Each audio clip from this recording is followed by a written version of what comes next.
एक 65 साल की बुढ़ी जिसका नाम मनीषा था, उसको बैंक वालों ने भिखारी समझकर धक्का मार के बैंक से भगा दिया।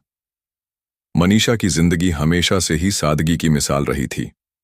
65 साल की उम्र में भी वह पुराने फटे पुराने कपड़ों में घूमती, घर से बाहर निकलती तो बस पैदल ही, क्योंकि उसे लगता था कि जीवन की सच्ची खुशी छोटी छोटी चीजों में छिपी है। उसका घर शहर के एक पुराने मोहल्ले में था, जहां दीवारें दरक रही थीं और छत से बारिश का पानी टपकता रहता था।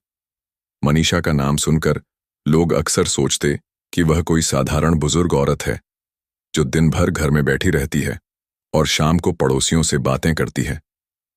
लेकिन उसकी आंखों में एक चमक थी जो सालों की मेहनत और दर्द की कहानी छिपाए हुए थी। एक सुबह जब सूरज की पहली किरणें शहर पर पड़ रही थीं, मनीषा ने अपना पुराना थैला उठाया और बैंक की ओर चल पड़ी। थैले में कुछ पुराने कागजात थे जो सालों से संभाले हुए थे, और उसके मन में एक पुराना खाता याद आ रहा था जो कभी उसके पति ने खोला था। बैंक पहुंचते ही उसने देखा कि लाइन लंबी थी, लोग सूट बूट में खड़े थे और वहां का माहौल इतना चमकदार था कि मनीषा खुद को वहां अजनबी महसूस करने लगी। उसने धीरे से काउंटर पर जाकर कहा, भाई साहब, मेरा खाता चेक करना है। लेकिन बैंक के गार्ड ने उसे ऊपर से नीचे देखा, उसके फटे कपड़े, गंदे चेहरे और थैले को भिखारी का सामान समझा। अरे बुढ़िया, यहां भिखारी नहीं आने देते, बाहर निकलो, गार्ड ने चिल्लाकर कहा और धक्का मारकर उसे दरवाजे की ओर ठेल दिया। मनीषा गिरते गिरते बची, उसकी आंखों में आंसू आ गए, लेकिन वह चुप रही। बैंक के मैनेजर ने भी दूर से देखकर हंस दिया, सोचकर कि ऐसी औरतें रोज आती हैं मांगने। मनीषा बाहर सड़क पर बैठ गई। उसके मन में गुस्सा और दर्द का तूफान उठ रहा था। वह सोच रही थी कि कैसे लोग बाहरी दिखावे से इंसान को परखते हैं, जबकि उसके अंदर एक पूरी दुनिया छिपी हुई थी। घर लौटकर उसने अपना पुराना डायरी निकाला जिसमें सालों की यादें लिखी थीं। उसमें उसके पति की मौत के बाद की जिंदगी की कहानी थी, कैसे उसने अकेले सब संभाला, बच्चों को पाला जो अब दूर शहरों में रहते थे और उसे भूल चुके थे। लेकिन मनीषा ने कभी शिकायत नहीं की। अगले दिन वह फिर बैंक गई, इस बार थोड़ा संवर कर, लेकिन फिर वही हुआ। गार्ड ने उसे पहचान लिया और जोर से धक्का दिया। फिर आ गई, बाहर निकल। मनीषा सड़क पर गिर पड़ी, उसके घुटने छिल गए और राहगीर हंसने लगे। लेकिन इस बार उसके मन में कुछ और था। वह उठी और चुपचाप एक पुराने दोस्त के घर गई जो शहर के एक कोने में रहता था। दोस्त ने उसे देखकर पूछा, क्या हुआ मनीषा, तुम इतनी उदास क्यों? मनीषा ने सारी बात बताई और दोस्त ने कहा, तुम्हें अपनी सच्चाई दिखानी होगी। मनीषा ने हंसकर कहा, सच्चाई? वह तो सालों से छिपी है। फिर दोनों ने मिलकर एक योजना बनाई। मनीषा ने अपने थैले से एक पुराना लॉकेट निकाला जिसमें एक तस्वीर थी उसके पति की, जो कभी शहर का जाना माना इंसान था, लेकिन अब समय बदल चुका था। अगली सुबह मनीषा फिर बैंक पहुंची। इस बार उसके साथ दोस्त था। गार्ड ने रोकना चाहा, लेकिन दोस्त ने कहा, रुको, ये मेरी मेहमान है। अंदर जाकर मनीषा ने मैनेजर से बात की, मेरा खाता नंबर है ये, चेक करो। मैनेजर ने हंसकर कंप्यूटर पर देखा और अचानक उसका चेहरा सफेद पड़ गया। खाते में लाखों रुपए थे, सालों से जमा, ब्याज से बढ़ते हुए। मैनेजर ने माफी मांगी, मैडम, हमें माफ कर दीजिए, हमने गलती की। लेकिन मनीषा ने कहा, गलती नहीं, तुमने इंसान को नहीं देखा, सिर्फ कपड़े देखे। फिर वह बाहर निकली, लेकिन कहानी यहीं नहीं रुकी। मनीषा ने फैसला किया कि वह ऐसे लोगों को सबक सिखाएगी। उसने शहर के दूसरे बैंक जाकर वही किया, फटे कपड़ों में जाकर, और हर बार वही अपमान हुआ। लेकिन हर बार वह अपनी सच्चाई दिखाती और बैंक वाले शर्मिंदा होते। धीरे धीरे उसकी कहानी फैलने लगी, लोग उसे जानने लगे। एक दिन एक युवा लड़की उसके घर आई जो बैंक में काम करती थी और बोली, आंटी, आपकी कहानी सुनकर मुझे लगा कि मैं भी बदलूं। मनीषा ने उसे चाय पिलाई और कहा, बदलाव खुद से शुरू होता है। लेकिन मनीषा की जिंदगी में अभी और मोड़ आने बाकी थे। एक रात उसे सपना आया उसके पति का, जो कह रहा था, मनीषा, अभी बहुत कुछ करना है। सुबह उठकर वह फिर बाहर निकली, इस बार शहर के बाजार की ओर, जहां लोग उसे अब सम्मान से देखते थे। लेकिन अचानक एक पुराना दुश्मन मिला जो सालों पहले उसके पति से झगड़ा कर चुका था। उसने मनीषा को देखकर कहा, तुम अभी भी जी रही हो? तेरे जैसे को तो। मनीषा ने उस पुराने दुश्मन की बात सुनी और उसकी आंखों में एक पल को वही पुराना दर्द उभर आया जो सालों पहले उसने अपने पति के साथ झेले थे। उस आदमी का चेहरा, उसकी कड़वी आवाज और वो तंज भरे शब्द जैसे समय को पीछे खींच लाए। लेकिन मनीषा अब वह कमजोर औरत नहीं थी जो चुपचाप सह लेती। उसने सीधा उसकी आंखों में देखा और कहा, हाँ, मैं जी रही हूं और जीऊंगी। तुम जैसे लोग मेरे हौसले को तोड़ नहीं सकते। उसकी आवाज में ना गुस्सा था, न डर, बस एक अजीब सी शांति जो उस आदमी को भीतर तक झकझोर गई। वह कुछ कहना चाहता था, लेकिन मनीषा ने अपने पुराने थैले को कंधे पर लटकाया और बिना पलटे बाजार की भीड़ में गायब हो गई। उस रात मनीषा घर लौटी तो उसका मन भारी था। वह अपने छोटे से आंगन में बैठ गई, जहां एक पुराना नीम का पेड़ था, जिसके नीचे वह और उसका पति घंटों बातें किया करते थे। हवा में नीम की पत्तियों की हल्की सी खट्टी खुशबू थी और चांद की रोशनी में उसका चेहरा थका हुआ मगर दृढ़ दिख रहा था। उसने अपने थैले से वही पुरानी डायरी निकाली जिसमें उसने अपनी जिंदगी के हर दर्द को लिखा था। पन्ने पलटते हुए उसकी उंगलियां एक पुरानी चिट्ठी पर रुकीं जो उसके पति ने सालों पहले लिखी थी। उसमें लिखा था, मनीषा, दुनिया तुम्हें कमजोर समझेगी, लेकिन तुम में वो आग है जो हर तूफान को राख कर देगी। आंसुओं ने उसकी आंखों को धुंधला कर दिया, लेकिन उसने उन्हें पोंछा और मन में ठान लिया कि वह अब और नहीं रुकेगी। अगले दिन मनीषा फिर शहर में निकली। इस बार उसका मकसद सिर्फ बैंक वालों को सबक सिखाना नहीं था। वह उन लोगों तक पहुंचना चाहती थी जिन्हें समाज ने हाशिए पर धकेल दिया था। वह बाजार के उस कोने में गई जहां सड़क किनारे कुछ बूढ़े, कुछ बच्चे और कुछ औरतें बैठी थीं जिन्हें लोग भिखारी समझते थे। मनीषा उनके पास बैठ गई और उनकी कहानियां सुनी। हर कहानी में वही दर्द था जो उसने झेला था, अपमान, उपेक्षा और एक ऐसी दुनिया जो बाहरी चमक के आगे अंधी हो चुकी थी। मनीषा ने उनसे कहा, हमारी जिंदगी के कपड़े फटे हो सकते हैं, लेकिन हमारा दिल अभी भी धड़कता है। उसने अपने पुराने खाते से कुछ पैसे निकाले और उन लोगों को छोटी छोटी मदद देने लगी। किसी को खाना, किसी को कपड़े और किसी को बस थोड़ा सा हौसला। लेकिन उसका ये काम उस पुराने दुश्मन की नजरों से छिपा नहीं रहा। उसका नाम था रमेश, जो कभी मनीषा के पति का कारोबारी साथी था, लेकिन लालच और जलन में उसने धोखा दिया था। रमेश को मनीषा की ये नई हिम्मत पसंद नहीं आई। उसने सोचा कि अगर मनीषा ऐसे ही लोगों को जोड़ती रही तो उसका रुतबा शहर में बढ़ जाएगा और ये उसके लिए खतरा बन सकता था। उसने अपने कुछ गुर्गों को भेजा जो मनीषा को डराने की कोशिश करने लगे। एक शाम जब मनीषा बाजार से लौट रही थी, दो लोग उसके पीछे पड़ गए। अरे बुढ़िया, ज्यादा उड़ मत, वरना तेरे पुराने राज खोल देंगे, उन्होंने धमकाया। मनीषा ने पलट कर देखा और उसकी आंखों में वही चमक थी जो उसका हथियार थी। मेरे पास कोई राज नहीं है, उसने कहा। जो है वो दुनिया के सामने है, तुम लोग अपने राज संभालो। उसकी इस बेबाकी ने उन गुर्गों को हक्का बक्का कर दिया और वे वहां से चले गए।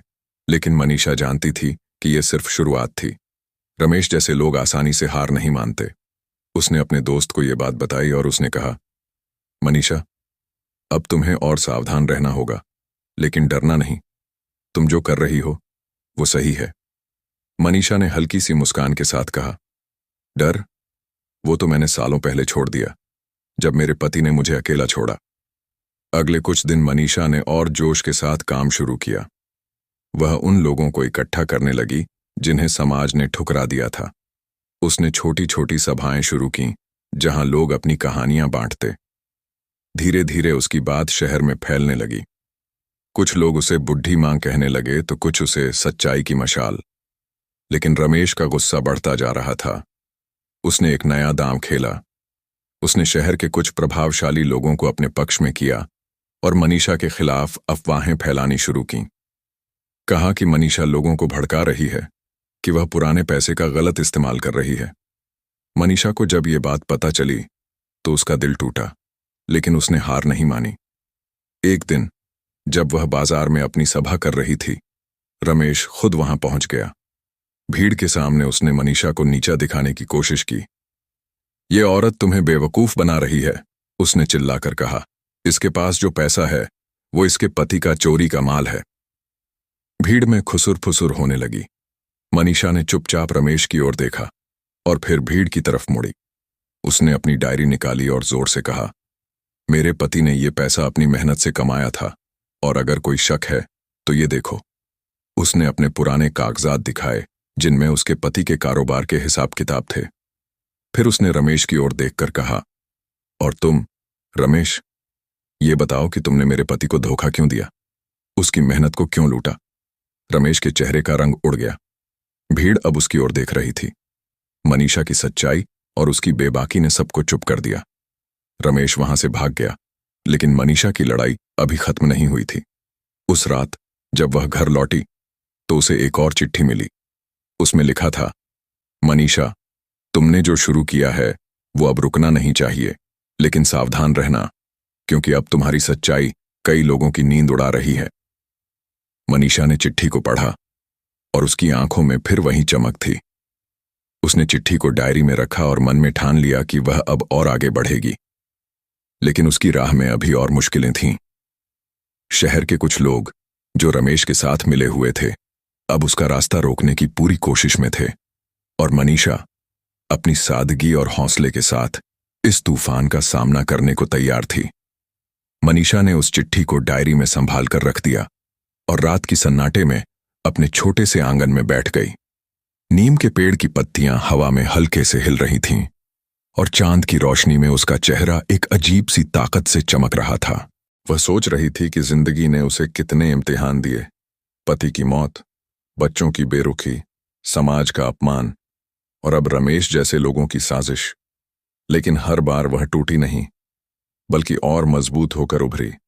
उसने मन में ठान लिया कि वह अब सिर्फ अपनी सच्चाई नहीं, बल्कि उन तमाम लोगों की आवाज बनेगी जिन्हें दुनिया ने ठुकरा दिया था। अगली सुबह मनीषा फिर बाजार के उस कोने में पहुंची जहां वह रोज अपनी सभा करती थी। लेकिन इस बार माहौल कुछ अलग था। भीड़ में कुछ नए चेहरे थे और कुछ पुराने चेहरों की आंखों में शक की चमक। रमेश की अफवाहों ने असर दिखाना शुरू कर दिया था। लोग आपस में खुसुर फुसुर कर रहे थे, क्या मनीषा सचमुच चोर की पत्नी है? क्या यह पैसा गलत तरीके से आया? मनीषा ने यह सब सुना, लेकिन उसका चेहरा शांत रहा।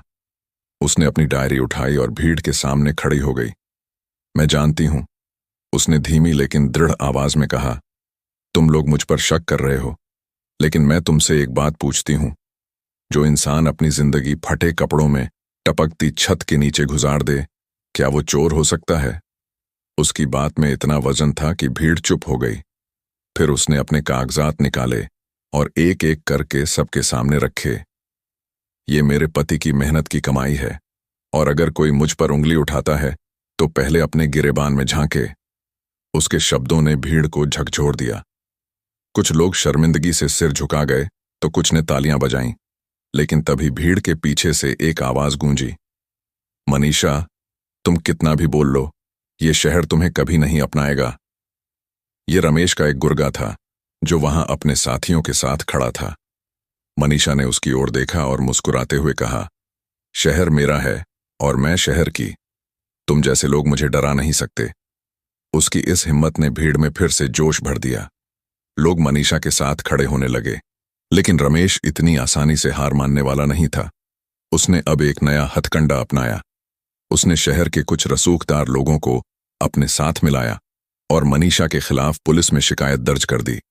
शिकायत थी कि मनीषा गैर कानूनी तरीके से लोगों को इकट्ठा कर रही है और शहर में अशांति फैला रही है। एक दोपहर जब मनीषा अपनी सभा खत्म करके घर लौट रही थी, दो पुलिस वाले उसके घर पहुंचे। मनीषा देवी, आपको थाने चलना होगा, एक सिपाही ने कड़क आवाज में कहा। मनीषा ने बिना डरे पूछा, क्या गलती की मैंने? सिपाही ने कहा, तुम लोगों को भड़का रही हो, अवैध सभाएं कर रही हो। मनीषा ने हल्के से हंसकर कहा, सच्चाई को आवाज देना गलत है, चलो मैं तैयार हूं। थाने में मनीषा को घंटों बैठाया गया। पुलिस वाले उससे सवाल पर सवाल करते, लेकिन मनीषा हर सवाल का जवाब इतने ठहराव और सच्चाई से देती कि वे खुद असहज होने लगे। उसी दौरान मनीषा की सभाओं में शामिल होने वाली एक युवा लड़की, जिसका नाम राधा था, खबर पाकर थाने पहुंची। राधा एक पढ़ी लिखी लड़की थी जो मनीषा की कहानी से बहुत प्रभावित थी। उसने अपने कुछ दोस्तों को बुलाया जो शहर के छोटे मोटे पत्रकार थे। देखते ही देखते थाने के बाहर भीड़ जमा होने लगी। लोग नारे लगाने लगे, मनीषा मां को रिहा करो, सच्चाई को कैद मत करो। ये देखकर पुलिस वाले घबरा गए। आखिरकार सबूतों के अभाव में मनीषा को छोड़ना पड़ा, लेकिन इस घटना ने मनीषा की आवाज को और बुलंद कर दिया। अब लोग दूर दूर से उसकी सभाओं में आने लगे। राधा ने मनीषा की मदद से एक छोटा सा समूह बनाया जो उन लोगों की मदद करता जिन्हें समाज ने ठुकरा दिया था। मनीषा अब सिर्फ एक बूढ़ी औरत नहीं थी, वह एक आंदोलन बन चुकी थी। लेकिन रमेश का गुस्सा और बढ़ गया। उसने अब मनीषा को पूरी तरह खत्म करने की ठान ली। उसने अपने गुर्गों को भेजा जो एक रात मनीषा के घर में घुस आए। उन्होंने मनीषा की डायरी और कागजात चुराने की कोशिश की, लेकिन मनीषा ने पहले ही अपनी जरूरी चीजें अपने दोस्त के घर छिपा दी थीं। जब गुर्गों को कुछ नहीं मिला तो उन्होंने मनीषा को धमकाया, अब चुपचाप बैठ जा वरना अंजाम बुरा होगा। मनीषा ने उनकी आंखों में देखकर कहा, मैंने जिंदगी में सब कुछ खोया है, अब मेरे पास खोने को कुछ नहीं सिवाय मेरी सच्चाई के, और वो तुम कभी नहीं छीन सकते। गुर्गे चले गए, लेकिन मनीषा जानती थी कि खतरा अभी टला नहीं था। उसने राधा और अपने दोस्त से बात की और उन्होंने मिलकर एक नया रास्ता चुना। मनीषा ने फैसला किया कि वह अब अपनी कहानी को और बड़े मंच पर ले जाएगी। राधा की मदद से उसने शहर के एक पुराने सामुदायिक भवन में एक बड़ी सभा बुलाई, जहां उसने अपनी पूरी कहानी सुनाई, अपने पति की मेहनत, रमेश के धोखे और समाज की बेरुखी की। उसने कहा, मैं अकेली नहीं हूं, मेरे जैसे हजारों लोग हैं जिन्हें तुम भूल गए, लेकिन अब हम चुप नहीं रहेंगे। उस सभा में इतने लोग आए कि भवन छोटा पड़ गया। कुछ लोग मनीषा की बात सुनकर रो पड़े तो कुछ ने उसे गले लगाया। उस रात मनीषा के लिए एक नया सवेरा था, लेकिन तभी खबर आई कि रमेश ने शहर के बाहर कुछ गुंडों को बुलाया है जो मनीषा की सभा को तोड़ने की योजना बना रहे हैं। मनीषा को यह बात पता चली तो उसने राधा से कहा, अब वक्त है कि हम डर को आंखों में आंखें डालकर देखें। अगली सभा का दिन आया। मनीषा मंच पर खड़ी थी और भीड़ में उत्साह था, लेकिन दूर कोने में कुछ अजनबी चेहरे दिख रहे थे जिनके इरादे साफ नहीं थे। मनीषा ने अपनी डायरी खोली और बोलना शुरू किया, आज मैं तुम्हें अपनी आखिरी कहानी सुनाने जा रही हूं।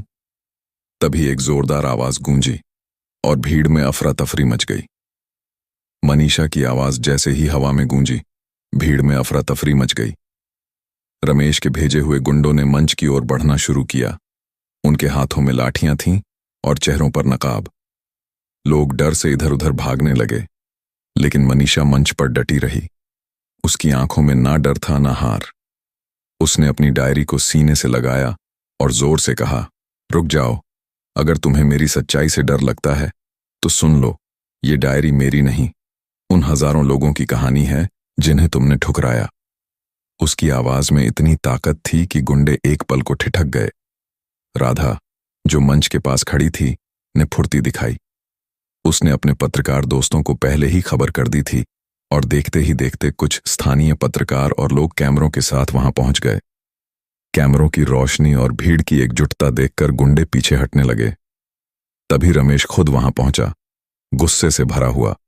उसने चिल्लाकर कहा, मनीषा, ये तमाशा बंद करो वरना मैं तुम्हें जेल में डलवा दूंगा।